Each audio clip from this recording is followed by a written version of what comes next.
Good morning, I'm Elise Modica, and here's the latest update from Spectrum Autism Research. Amidst the pandemic, autism's largest conference moves online, by Laura Dettaro. Before the coronavirus pandemic, hundreds of people planned to spend the first week of May in Seattle, Washington, for the International Society for Autism Research's, INSAR, annual conference. But for the first time in the meeting's nearly two-decade history, it was canceled. Instead, the conference's organizers plan to host a series of online offerings beginning on June 3rd and continuing throughout the summer, a move that may change the shape of the conference for years to come. It's a bad situation, but it may be leading to a revolution in how we really do science sharing and conferences in all fields, says Peter Mundy, president of INSAR. INSAR's conference, first held in 2001, attracts roughly 2,000 attendees annually to share and discuss autism research. Even before the pandemic, Mundy says he was exploring ways to augment in-person meetings with virtual options.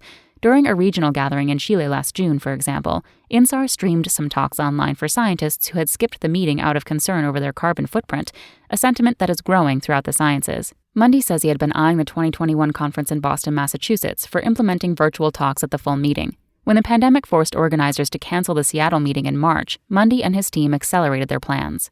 They are still working on ways to make virtual offerings freely available without losing important funds, Mundy says. The conference costs hundreds of thousands of dollars to stage and brings in a similar amount, about half of the Society's annual revenue. INSAR is relying on sponsors and reserves to offset the deficit from the canceled conference, Mundy says. There is no way to fully mitigate this year's loss, he says. Trade-offs.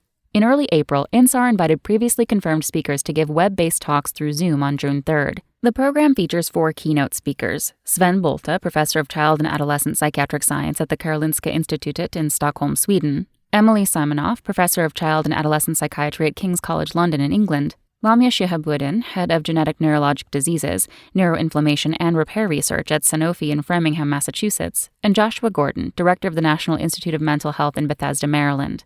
Each will deliver a 35-minute talk followed by a 10-minute moderated question and answer session. The organizers are planning a practice run for June 2nd to work out any kinks.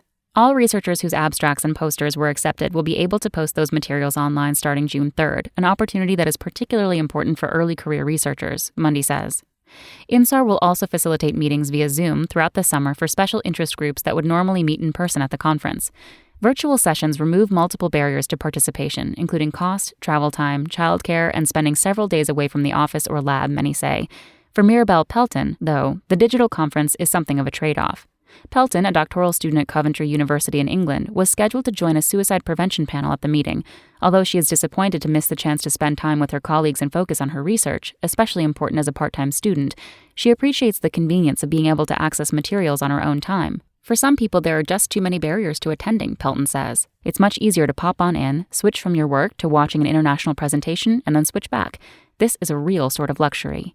Pelton and her co-panelists are planning to hold a webinar separately from INSAR to discuss suicide prevention for autistic people, particularly during the pandemic. Because digital talks are easier to attend, they may reach larger audiences, says Brett Rannon-Nachman, a doctoral candidate at the University of Wisconsin-Madison who is autistic. For the meeting in Montreal, Canada last year, he co-organized a special interest group on higher education for autistic adults.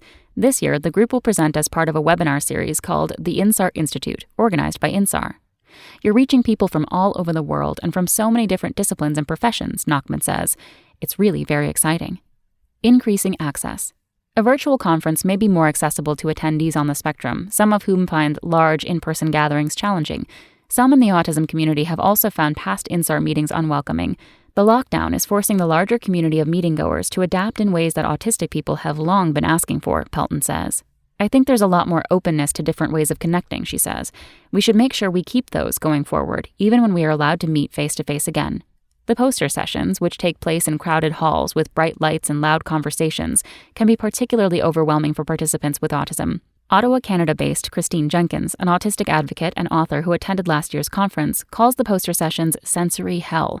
She had planned to skip the meeting in Seattle this year because of the distance, but she may now participate online. We can escape that auditory overload of being in that room, Jenkins says. But a digital conference cannot replace everything. Without crowded convention center halls and hotel lobbies, would-be attendees miss out on spontaneous interactions, a big part of what makes a conference successful, Mundy and others say. A virtual poster session, for example, offers fewer chances to connect with new people and information. The nice thing about having a poster at a conference is talking to people about your research informally, Pelton says. You get a different quality of discussion with people if you're standing by your poster. You get a lot of informal discussion that shapes how you feel about your research. But researchers may need to find virtual venues to have those same discussions.